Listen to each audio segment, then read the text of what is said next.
he was just talking nonstop. And his wife tried to make a comment, and he literally shut her down. He's like, no, you don't get to talk now. And we were kind of like, what? Welcome to Wife Without Kids. This channel is all about creating a positive and non-judgmental community to support your choice to live the child-free life. You're joining Heated Conversations. This is a mini-series where we talk about stuff that we think is important. And no, we're probably not going to get in a fight with each other. Well, we'll have to see about that. So here's what happened. Hannah and I were at a meeting with some other people. And in this meeting, there was this guy, and he was very vocal, to put it bluntly. He was very, very vocal. And his wife was there.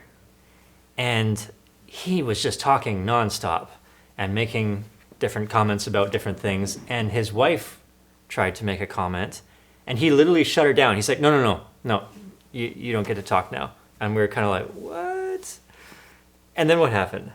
Well, the conversation continued, and he asked the group a question. And so all of us were giving our opinions, and again, his wife literally raised her hand like she was in school or like a child and said, oh, I'd like to say something. And he turns to her again, and he's just like, no, you just wait, you wait. You can talk later. You know, the people in this group that are meeting together were kind of like, what is this guy doing? Finally, we said, okay, just let the lady say her speech, let her talk. Yeah. Quit shutting her down. And this really got me thinking. I have to be honest about this. Like, looking back, it's gonna be weird with a cat in here suddenly. It's fine. This is life. It's real life. Caesar has now joined us for our talk on feminism, right, Caesar? Wow. He's got a lot to say. What a misogynistic cat. Trying to take the attention away from females. No. He's supportive. Oh, he's supportive. Yes, oh, he's okay, supportive. I got it. Yes. I wasn't against feminism necessarily. I don't think I really understood it. Maybe I kind of thought of it as like, women on a power trip. Like we're going to put men in their place, And I don't think I really gave it much thought. I was just like, oh yeah, feminism. I think too, because sometimes when people are really passionate about something, and especially if people have been quieted, like you're not allowed to say anything, you're not allowed to do certain things, they come out kind of 1,000%. Mm-hmm. They come on very, very strong because they're very passionate about it, and they're upset that they've been silenced for such a long time. Yeah, and I think actually this meeting we went to where this husband was literally shutting down his wife and preventing her from speaking. And honestly, I think everyone in the room was more interested to hear what she had to say than what he had to say. It's true, we were. Because he was just so, over the top. But it kind of opened my eyes a little bit, and I thought, wow, that's interesting that even now we're still seeing that. Feminism has been a movement that's been going on a long time, for over a century, even dating way into the past. If you look up the history, and we kind of talk about, I guess, Western civilization a lot, and the historians say there's been 3 waves of feminism right up until the present day. But this is something that kind of bothers me. I mean, despite all the progress, there's still a lot of nasty stuff going on when it comes to women. And if you go way back in time, you don't even have to go way back in time. This is happening now in parts of the world, all over the world, where women are literally treated like property, like they're an object that can be traded around and used. And that doesn't sit well with me. That's not right. I'm not going to get into specifics or say any names here because I think we probably all kind of know what this is talking about, but there have been several very prominent men in politics or other very important roles in the entertainment business, and they have done horrific things to women, and many women came out and said, this is happening, this is wrong, and they got no support. And in fact, it's hard for me to believe that no one else knew, because I just don't think that's how it works. There are other men that knew, there are probably other women that knew. I'm not saying no women knew, because I'm sure that they did know. I'm gonna pause here because the fire went out. I have such a hard time understanding how things like this can happen and absolutely nobody knows anything about it, because that's always what other adults say. They're like, oh, we had no clue this was happening. We had no idea. But yet you're working with this person all the time, and people just are turning a blind eye, or they really, really didn't know. It makes me feel like people are more interested in the fame or the money or the prestige that comes along, that they're willing to sacrifice a child's innocence to get whatever it is that they're getting. Yeah, it's pretty disgusting actually. But it's amazing what human beings will do for power and wealth, Or whatever else they're getting. Yeah, like I kind of think about this and the stuff that's still going on today, despite, more rights for women, obviously. I don't know if we can really solve the world's problems. I'm pretty sure we can't. No, we can't. Human nature kind of keeps coming back to bite us.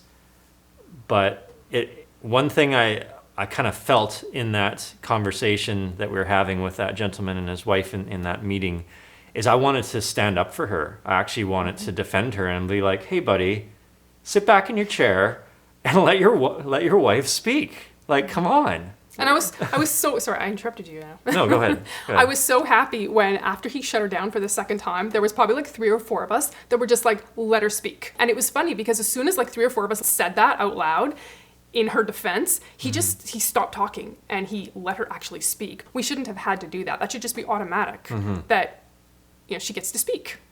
And this kind of made me think about what it means to be a man.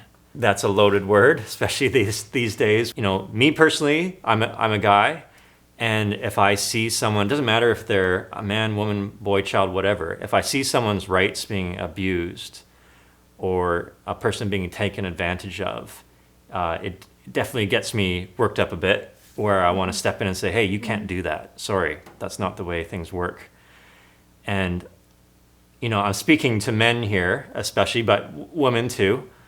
I think we need to stand up for innocent people. We need to stand up for people who are being abused and say, no, that's not okay. You can't do that.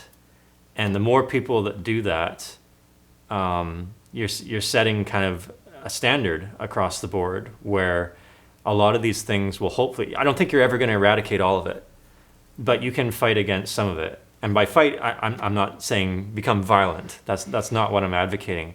But I'm saying you can just do that in your sphere. We all have our own spheres, in our communities and everything. And you can watch out for these kinds of things. And when you see that, have courage to actually stand up and say something and be the person that comes to their rescue, because that's really important. And I, that's where just kind of looking back and learning some more things about feminism. I'm a composer, so I study classical music. That's what I do. And well, it's not your day job. Well, it's not my day job, but I definitely enjoy doing it in my free time, which isn't a lot these days. But I think of a person like Clara Schumann, and if you don't know who she is, you can Google her. But she was the wife of Robert Schumann, and it's just so amazing the advantages her husband had over her. And I think they were both equally really, really good composers. But her life and the opportunities she had were so fewer compared to what her husband had. And that just doesn't seem fair. I do think, as human beings, we should be equal. There should be equality across all of us. I know there's differences individually, differences in the way people look, all these kinds of things, but that doesn't mean one person's better than another. And it's unfortunate that human nature keeps trying to create groups that think they're better than other people and then oppress those people. And you see it all over the place. Well, I think one thing is that usually the oppressor is someone who has more power, more wealth, they have more say, they have more influence, and they don't go around oppressing people that are on their level. They go around and oppress people who are in what they would view as lesser than, or people who haven't had as many advantages in life, right? Whether that across the board is a specific gender, or whether it's a specific religion, or whether it's a specific ethnicity even. Right, exactly. And so then it's like the bully that picks on the person that can't fight back, or doesn't know how to fight back, or doesn't have the means to fight back.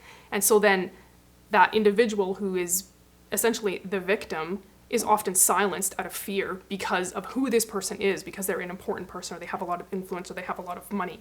And it's such an unbalanced equation. So it's almost like the person that's being taken advantage of, and especially if it is a young girl, they're like, what are they supposed to do? Right? Yeah, it's interesting that we call it human trafficking. As soon as you say that human trafficking, it's like you're just distributing goods. You're transporting goods. I almost don't like that term, human trafficking, but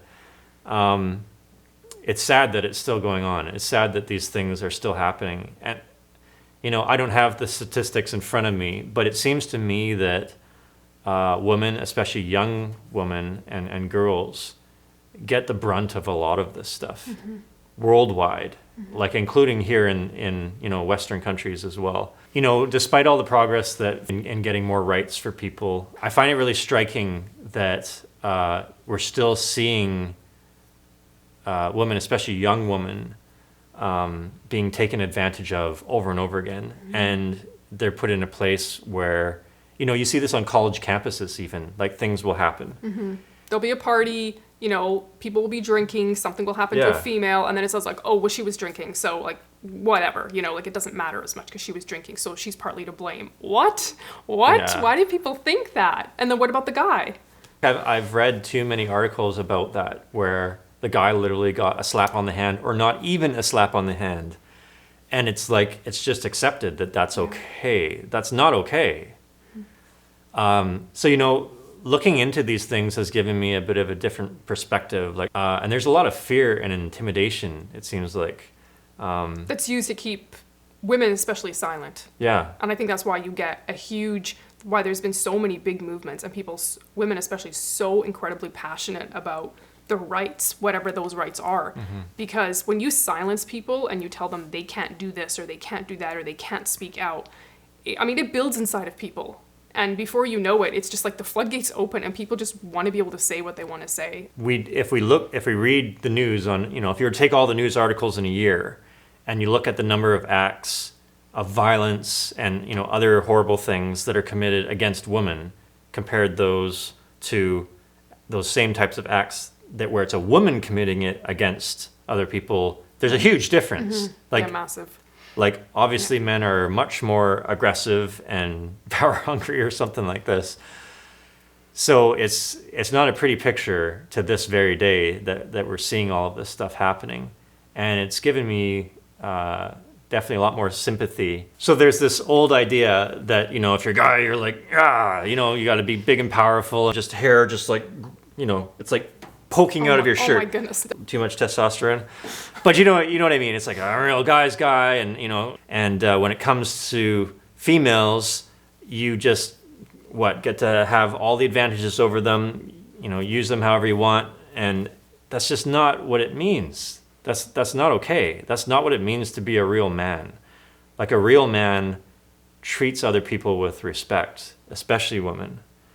It doesn't have to be like that, and I don't think that's the best way. Like, one thing I really like about Hannah is she is really, really giving, really considerate. And, and maybe this is the idea of where I've looked at feminists in the past and I'd be like, oh yeah, they would never cook a man a meal. They'd never iron his clothes, never do any of these things. Like, we got to stand our ground against guys. You can do your own stuff. You can do your own stuff, I'm not doing it for you. That's like, that's oppression. People maybe yeah, see they as might, oppression, which makes sense if their role was you have to be home and take care of the husband and you can't go out and do anything that you actually are passionate about or that you would want to do. So I can understand that there's that like kickback for that, right? Right. And you know what? I totally get that.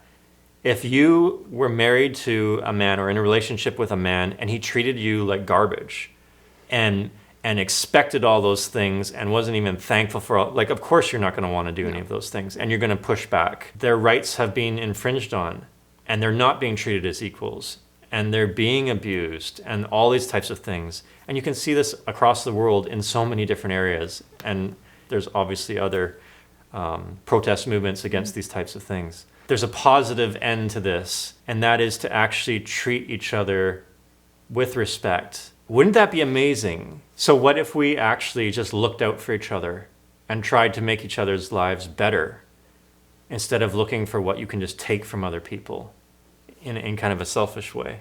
And when you see injustices, like, stand up for that because, people have rights. People should have equal rights. Mm-hmm.